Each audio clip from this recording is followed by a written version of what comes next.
नमस्कार मंडळी. आज ना भाजीला काहीच नव्हतं, त्यामुळे ना 2 बटाटे आणि 2-3 वांगे होते. त्यामुळे म्हटलं चला आज वांग बटाट्याची भाजी बनवावी. वांग बटाट्याची भाजी ना तसं पण छानच लागते बरं का. एकदा माझ्या पद्धतीने नक्की करून बघा. ज्याची पद्धत वेगवेगळी असते, पण माझ्या पद्धतीने एकदा नक्कीच ट्राय करून बघा. नक्की तुम्हाला आवडेल भाजी. इथे ना 2च माणसाला भाजी करत आहे, त्यामुळे ना 3 बटाटे आणि 4-5 वांगे घेतलेत, पण त्यातले 4 वांगे घेणार आहे. बटाट्यावरचं टर्पल काढून घेतलं आहे आणि बटाटे ना जास्त मोठे पण ठेवायचे नाहीत आणि जास्त छोटे पण नाही कट करायचे. बारीक मीडियम कट करून घ्यायचे बटाटे कट करून घेतले की बटाटे ना पाण्यामध्येच टाकायचे, नाहीतर ना काळे पडतात. त्यामुळे ना पाण्यातच टाकून घ्यायचे बटाटे पण. चला इकडे छोटे छोटे कट करून घेत आहे आणि वांग पण कट करून घेत आहे. वांगे कट करताना ना लक्षपूर्वकच वांगे कट करावं लागते, नाहीतर ना त्यामध्ये किडा असू शकतो.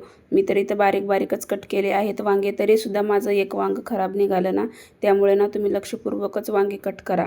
वांगे कट करून पाण्यातच टाकून घ्यायचं आहे आणि पाण्यात टाकल्यावर थोडंसं मीठ टाकून घ्यायचं. त्यामध्ये मीठ टाकलं ना काळे पडत नाहीत वांगे.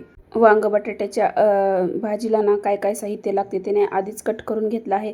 कांदा घेतला आहे, टमाटर आणि खोबरं खिसून घेतलं आहे. 2-4 पाकळ्या लसणाच्या घेतल्या आहेत आणि थोडीशी तीळ घेतली आहे. एक कढीपत्त्याचं हे पण घेतलं आहे. खोबरं, तीळ आणि कांदा, टमाटर आधी भाजून घेतलं ना, नंतर जास्त वेळ भाजायची गरज लागत नाही. त्यामुळे ना आधीच भाजून घ्यायचं आणि आधी भाजून घेतलं ना त्याची चवच वेगळी लागते बरं का. तीळ भाजताना ना उडतात, त्यामुळे ना मीडियम गॅस करूनच तीळ भाजून घ्यायचे. आणि इकडं कांदा पण परतीत आहे मी. कांदा ना अर्धाच घेतला आहे, टमाटर पण अर्धच घेतला आहे. जास्त 2च माणसाची भाजी करायची ना, त्यामुळं ना अर्धाच घेतला आहे. कांदा भाजताना थोडंसं तेल टाकून घेतलं आहे आणि त्यामध्ये टमाटर पण भाजून घेते लगेच. कांदा टमाटर लवकर भाजतं, त्यामुळे ना थोडंसं मीठ टाकून घ्यायचं आणि त्यामध्ये ना अद्रक टाकून घेतलं आहे. अद्रक मगाशी लक्षात राहिलं नाही माझ्या घ्यायचं, त्यामुळे ना आता कांद्या टमाट्यामध्येच अद्रक पण टाकून घेतलं आहे.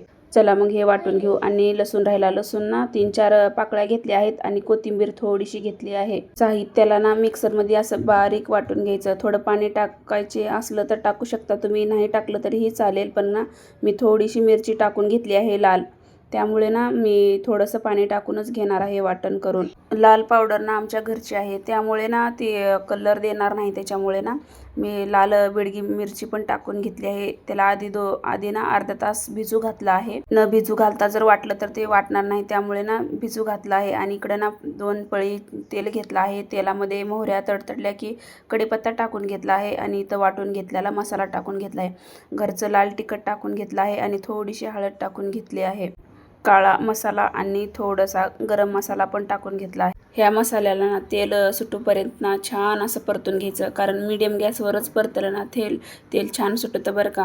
आणि इथं कट केलेलं बटाटं आणि वांग टाकून घ्यायचं त्यामध्ये आणि थोडंसं ह्याला तेलामध्ये फोडणीमध्येच परतून घ्यायचं. आमच्या इथे ना शेंगदाणे भरपूर खाल्ले जाते, कारण प्रत्येक भाजीला मी शेंगदाण्याचं कूट टाकतेच थोडं का होईना.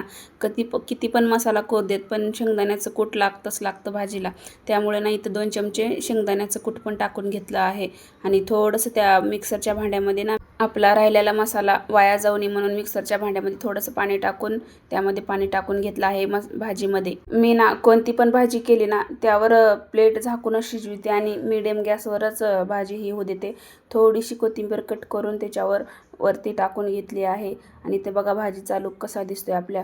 छान अशी वांग बटाट्याची भाजी तयारच आहे आपली. तुम्हाला व्हिडिओ कसा वाटला ते कमेंटमध्ये नक्की सांगा. वांग बटाट्याची भाजी तुम्ही एकदा नक्की ट्राय करून बघा माझ्या पद्धतीने कशी वाटते ते.